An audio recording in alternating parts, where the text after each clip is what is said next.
Dans les coulisses du rap mondial, certaines semaines marquent un tournant.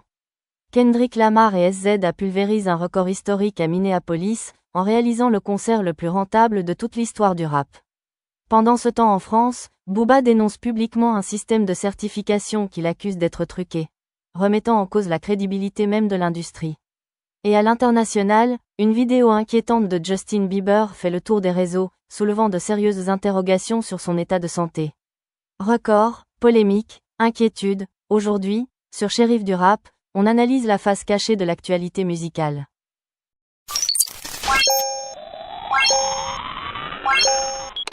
Yo la mif, ici Shérif du Rap, et aujourd'hui, c'est pas juste une actu qu'on va traiter. C'est un moment historique pour le rap game. Kendrick Lamar et SZA viennent de faire ce que personne n'avait encore osé rêver. Ouais, tu m'as bien entendu. Plus rentable que Drake, plus rentable que Travis, même Jay-Z doit applaudir en privé. Comment ils en sont arrivés là? Pourquoi c'est un séisme pour la culture rap? Et est-ce qu'on va devoir braquer une banque pour aller les voir en concert? On voit tout ça ensemble, c'est parti. Bon, déjà, remettons les choses dans l'ordre. Kendrick Lamar, on le sait, c'est un demi-dieu du rap depuis plus de 10 ans. Chaque fois qu'il ouvre la bouche, c'est soit un prix Pulitzer, soit une révolution musicale. SZA, c'est la reine du R&B moderne, capable de transformer un simple refrain en thérapie nationale. En 2023, leur cote était déjà énorme. Mais depuis 2024, ils ne touchent plus terre. Tout s'est accéléré avec la sortie de Not Like Us, un morceau qui a retourné la scène mondiale. Puis ils ont explosé les compteurs au Super Bowl 2025, avec une performance qu'on peut carrément ranger aux côtés des plus légendaires. Depuis, ils sont en tournée mondiale, et chaque date, c'est pas juste un concert. C'est un événement planétaire, un rendez-vous qu'on note au marqueur rouge sur le calendrier. Le concert de Minneapolis, un hold-up légal. Et maintenant, parlons du gros dossier, Minneapolis. À Minneapolis, Kendrick et SZA ont posé un record historique, 9,1 millions de dollars de chiffre d'affaires, en une seule soirée. Je te laisse 2 secondes pour t'imaginer la scène. Des fans partout, des billets qui volent comme dans un clip de Rick Ross, des vendeurs de tickets qui deviennent millionnaires en 24 heures. C'est simple, plus rentable que toutes les tournées de Kanye West. Plus rentable que n'importe quel show de Drake. Même Eminem a dû lever un sourcil en mode « Ah ouais, respect les petits jeunes ». Et attends, on parle même pas d'un stade XXL type NFL, juste une grosse salle, bien remplie certes, mais sans artifice de malade. C'est leur présence et leur aura qui ont tout explosé. Pourquoi ça a coûté aussi cher? Et pourquoi c'est pas prêt de s'arrêter? Alors oui, tu t'en doutes, pour faire 9,1 millions en une soirée, les billets n'étaient pas donnés. À Minneapolis, le ticket d'entrée minimum, c'était 78 $. Mais là, pour Paris cet été, accroche-toi, 160 € la place. Minimum. Et je parle pas du carré VIP, hein, là on parle du coin tout en haut, juste en dessous de la clim. C'est simple. Tu veux voir Kendrick et SZA aujourd'hui? Faut vendre ton vélo, ton ordinateur et potentiellement un rein sur le marché noir. Mais malgré ça, tout est sold out. C'est dire à quel point ils sont passés dans une autre dimension. Les fans sont prêts à tout pour vivre cette expérience. Parce qu'on sent qu'on assiste à un vrai moment d'histoire. Pourquoi c'est beaucoup plus qu'une question d'argent? Faut pas se tromper de débat. Ce record, ce n'est pas juste une histoire de billets verts. C'est un signal fort envoyé à toute l'industrie musicale.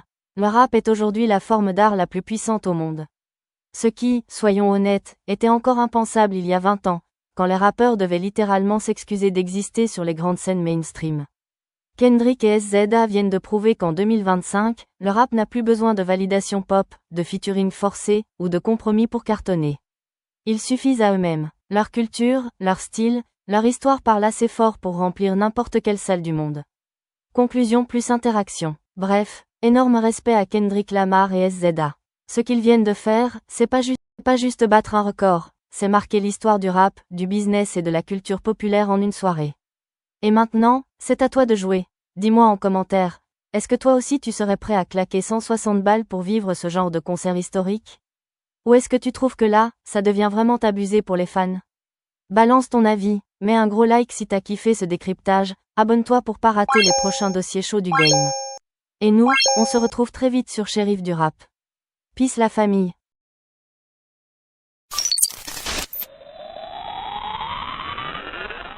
Aujourd'hui on est sur un dossier croustillant. Booba a encore dégainé.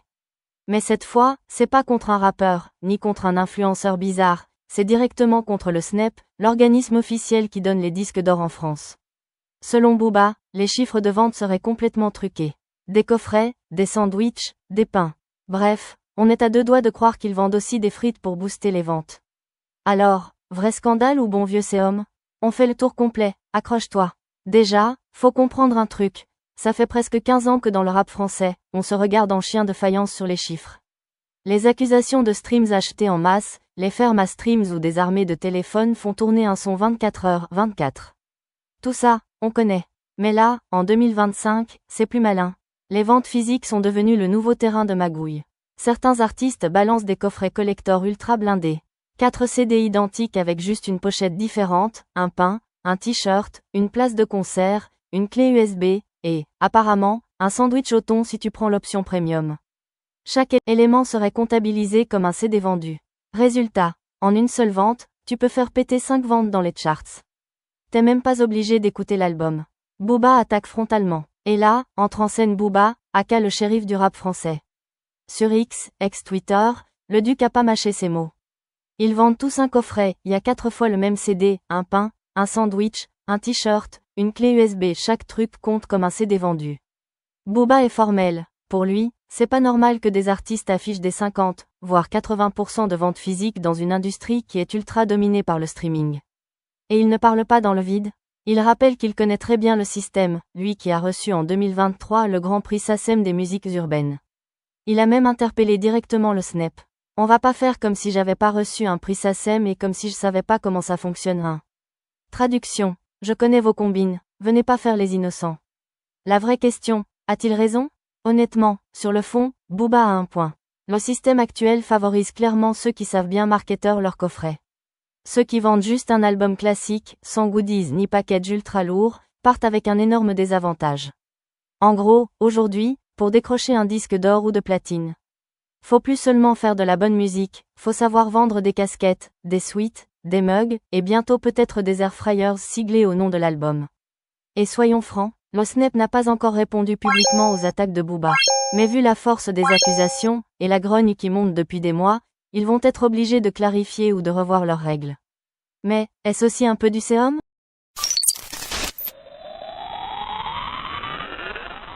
Mais là, il se passe un truc bizarre et franchement inquiétant.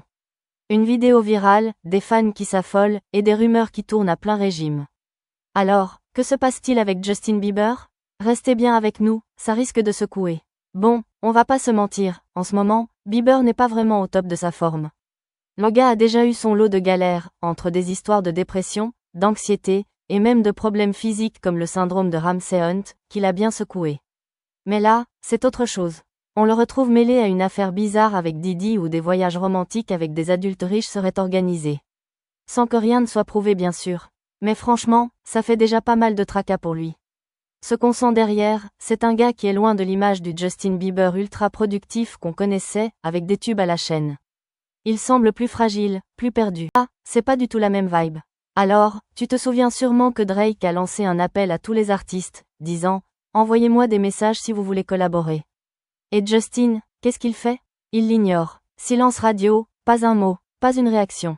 Peut-être qu'il était occupé, mais ça, c'est un peu étrange, non?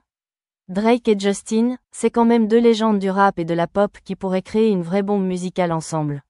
Mais Justin a fait la sourde oreille. Et là, au week-end de Coachella, où on pensait qu'il allait briller sous les projecteurs, c'est tout l'inverse. Plusieurs vidéos virales ont circulé. On voit Justin Bieber dans la foule, amaigri, les yeux perdus dans le vide, presque à bout de force. Le gars a même du mal à tenir debout.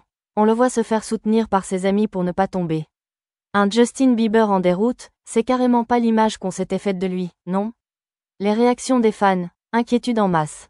Et là, la machine s'emballe. Les fans se jettent sur les réseaux pour exprimer leurs préoccupations.